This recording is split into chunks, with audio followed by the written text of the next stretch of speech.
I want today to talk to my boss, the Deputy President. Kutoka kwa roho yangu. Na kutoka kwa roho yangu direct mpaka kwa masikio ya Mungu.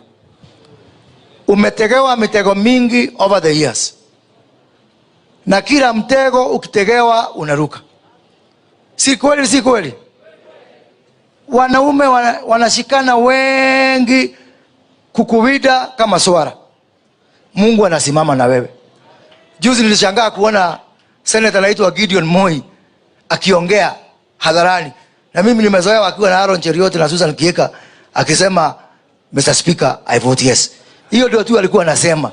Saa hii ati yako na anaweza kwenda huko kusimama kuongea sijui mambo ya mimba na nini na nini. Ni kwa sababu wewe kazi ya kukuwida is a full-time job for other people. Kuna watu ambao kazi yao asubuhi mpaka jioni ni kukuwida wewe. Mpaka saa hii sio nguvu yako imekusaidia kufika pahali umefika. Ni nguvu ya Mwenyezi Mungu.